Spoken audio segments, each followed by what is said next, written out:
मैं किसी समाज की तरक्की इस बात से देखता हूं कि वहां महिलाओं ने कितनी तरक्की की है।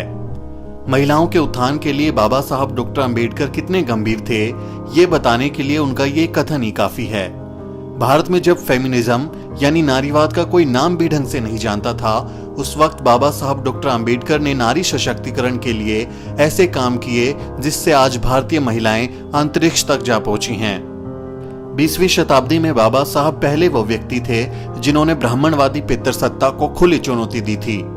लेकिन विडंबना देखिए, इतना सब कुछ करने के बाद भी बाबा साहब भारत में नारीवाद का चेहरा नहीं बन पाए। लोगों ने उन्हें सिर्फ दलितों के नेता और संविधान निर्माता तक सीमित कर दिया, जबकि महिलाओं की भलाई के लिए उनके जितने काम शायद ही किसी भारतीय नेता ने किए हों। उनकी आधुनिक सोच और दूरदर्शिता का अंदाजा आप इस बात से भी लगा सकते हैं कि जब भारतीय समाज महिलाओं को चार दीवारी में कैद रखे हुए था, तब उन्होंने कामकाजी महिलाओं के लिए मैटरनिटी लीव दिलाई। आइए आपको बताते हैं कि महिलाओं की भलाई के लिए बाबा साहब ने क्या कुछ किया।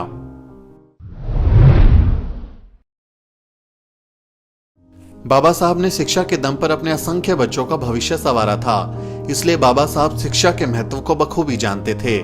पुरुषों की शिक्षा के साथ साथ वो महिलाओं की शिक्षा को भी बहुत जरूरी मानते थे।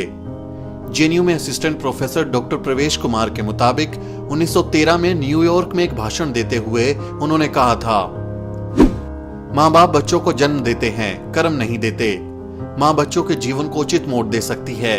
यह बात अपने मन पर अंकित कर यदि हम लोग अपने लड़कों के साथ साथ अपनी लड़कियों को भी शिक्षित करें तो हमारे समाज की उन्नति और तेज होगी। बाबा साहब का यह कथन पूरी तरह सच साबित हुआ। आज भारत की लड़कियां शिक्षित होकर हवाई जहाज तक उड़ा रही हैं। बाबा साहब ने न्यूयॉर्क में पढ़ाई के दौरान अपने पिता के करीबी दोस्त को पत्र में लिखा था, बहुत जल्द भारत प्रगति की दिशा स्वयं तय करेगा, लेकिन इस चुनौती को पूरा करने से पहले हमें भारतीय स्त्रियों की शिक्षा की दिशा में सकारात्मक कदम उठाने होंगे। 18 जुलाई 1927 को करीब 3000 महिलाओं की एक संगोष्ठी में बाबा साहब ने कहा था, आप अपने बच्चों को स्कूल भेजिए। शिक्षा महिलाओं के लिए भी उतनी ही जरूरी है जितना कि पुरुषों के लिए। यदि आपको पढ़ना लिखना आता है तो समाज में आपका उद्धार संभव है। एक पिता का सबसे पहला काम अपने घर में स्त्रियों को शिक्षा से वंचित न रखने के संबंध में होना चाहिए। शादी के बाद महिलाएं खुद को गुलाम की तरह महसूस करती हैं। इसका सबसे बड़ा कारण निरक्षरता है। यदि स्त्रियां भी शिक्षित हो जाएं तो उन्हें यह कभी महसूस नहीं होगा।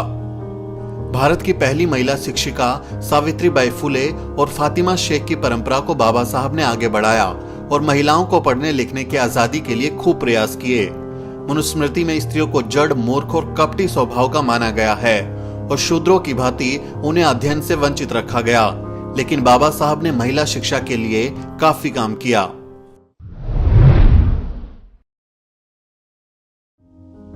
आज कामकाजी महिलाएं 26 हफ्तों की मैटरनिटी लीव ले सकती हैं, जिसकी शुरुआत बाबा साहब डॉक्टर अंबेडकर ने ही की थी। 10 नवंबर 1938 को बाबा साहब डॉक्टर अंबेडकर ने बॉम्बे लेजिस्लेटिव असेंबली में महिलाओं की समस्या से जुड़े मुद्दों को जोरदार तरीके से उठाया था। इस दौरान उन्होंने प्रसव के दौरान महिलाओं के स्वास्थ्य से जुड़ी चिंताओं पर अपने विचार रखे। क्या आप जानते हैं कि 1942 में सबसे पहले maternity benefit bill doctor Ambedkar द्वारा ही लाया गया था। इसके बाद 1948 के एम्प्लॉयड स्टेट इंश्योरेंस एक्ट के जरिए भी महिलाओं को मातृत्व अवकाश की व्यवस्था की गई। बाबा साहब ने यह काम उस वक्त कर दिया था जब उस जमाने के सबसे ताकतवर मुल्क भी इस मामले में बहुत पीछे थे। अमेरिका जैसे देश में साल 1987 में कोर्ट के दखल के बाद महिलाओं को मैटरनिटी लीव का रास्ता साफ हुआ था। अमेरिका ने साल 1993 में family and medical leave act बनाकर आधिकारिक रूप से कामकाजी महिलाओं को पेड मैटरनिटी लीव का इंतजाम किया था। लेकिन भारतीय महिलाओं के लिए बाबा साहब ये काम 1940 के दशक में ही कर चुके थे।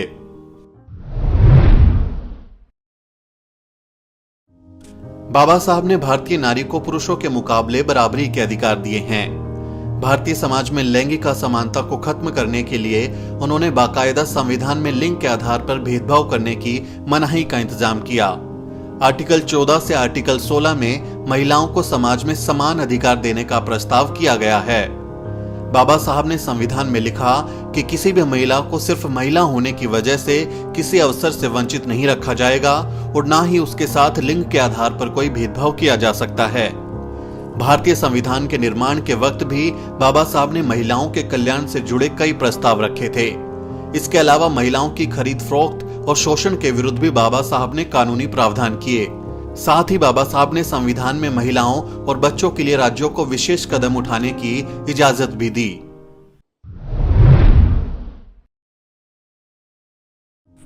वोटिंग राइट्स को लेकर 20वीं शताब्दी के आधे हिस्से तक दुनिया भर में कई आंदोलन हुए। नारीवाद की पहली और दूसरी लहर में महिलाओं के लिए वोटिंग राइट्स की जबरदस्त मांग उठी, लेकिन उस समय भारत में इसके लिए बहुत ज्यादा आंदोलन नहीं हुए थे। जब बाबा साहब को संविधान लिखने का मौका मिला तो उन्होंने महिलाओं को भी समान मताधिकार दिया। आज 18 साल की उम्र होने पर महिलाएं वोट डालने का हक रखती हैं, क्योंकि बाबा साहब ने महिलाओं को मताधिकार दिलाया था। अरस्तु से लेकर मनु तक ने महिलाओं को दोयम दर्जे का नागरिक माना। मनुस्मृति काल में नारियों के अपमान और उनके साथ अन्याय की पराकाष्ठा थी। मनुस्मृति के अध्याय 9 के दूसरे और तीसरे श्लोक में लिखा है, रात और दिन कभी भी स्त्री को स्वतंत्र नहीं होने देना चाहिए। उन्हें लैंगिक संबंधों द्वारा अपने वश में रखना चाहिए। बालपन में पिता, युवावस्था में पति और बुढ़ापे में पुत्र उसकी रक्षा करे, क्योंकि स्त्री स्वतंत्र होने के लायक नहीं है। लेकिन बाबा साहब ने भारतीय संविधान में उन्हें बराबरी के नागरिक अधिकार दिए। स्विट्जरलैंड जैसे देश में महिलाओं को मताधिकार 1971 में मिला, लेकिन बाबा साहब ने संविधान बनाते वक्त ही महिलाओं को मताधिकार सुनिश्चित कर दिया था। 1947 में एक ऐसा देश जो गरीब था, जो इतना गैर बराबर था, जिसमें इतने अलग अलग किस्म की इनइक्वालिटीज थी हमारे समाज में, इतनी सारी सामाजिक प्रथाएं थी जो इतनी शॉकिंग थी एक तरीके से, उस समाज ने एक छोटी सी चीज करके कितना बड़ा कदम लिया था, और वो था यूनिवर्सल एडल्ट फ्रैंचाइज देके कि इस देश में लिंग, धर्म, जात, भाषा समूह कुछ भी एक पड़ाव, एक बाधा नहीं होगा आपके नागरिक बनने में, और सभी नागरिकों को एक नागरिक को एक वोट मिलेगा। ये कितनी बड़ी बात थी, ये आई थिंक अब जाके हमें अप्रिशिएट करना चाहिए जब नागरिकता को लेकर इतना डिबेट हो रहा है।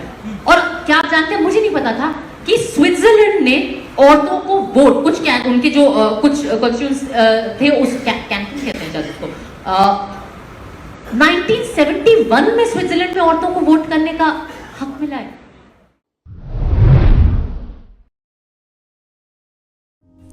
बाबा साहब ने संविधान के जरिए महिलाओं को वे अधिकार दिए जो मनुस्मृति ने नकारे थे।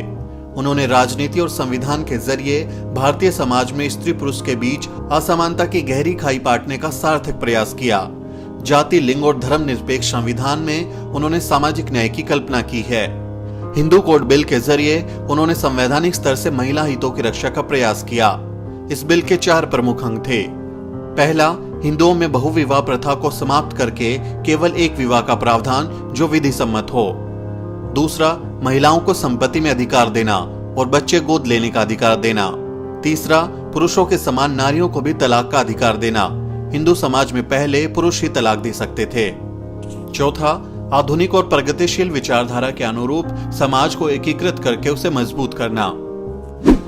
डॉक्टर अंबेडकर का मानना था, सही मायने में प्रजातंत्र तब आएगा जब महिलाओं को पिता की संपत्ति में बराबरी का हिस्सा मिलेगा, उन्हें पुरुषों के समान अधिकार मिलेंगे।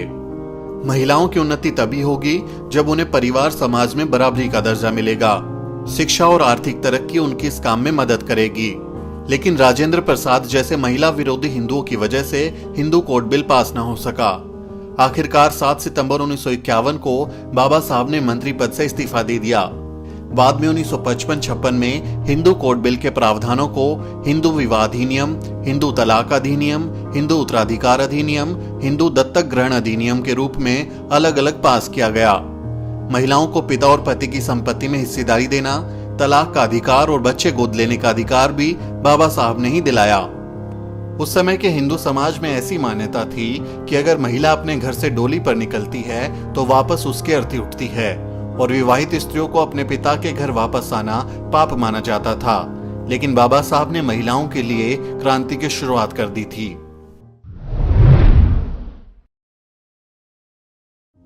बाबा साहब ने असहाय महिलाओं को उठकर लड़ने की प्रेरणा देने के लिए बाल विवाह और देवदासी प्रथा जैसी प्रथाओं के खिलाफ आवाज उठाई। 1928 में मुंबई में एक महिला कल्याणकारी संस्था की स्थापना की गई थी, जिसके अध्यक्ष बाबा साहब की पत्नी रमाबाई थी। 20 जनवरी 1942 को डॉक्टर भीमराव अंबेडकर की अध्यक्षता में अखिल भारतीय दलित महिला सम्मेलन का आयोजन किया गया था, जिसमें करीब 25,000 महिलाओं ने हिस्सा लिया था। उस समय इतनी भारी संख्या में महिलाओं को एकजुट होना काफी बड़ी बात थी।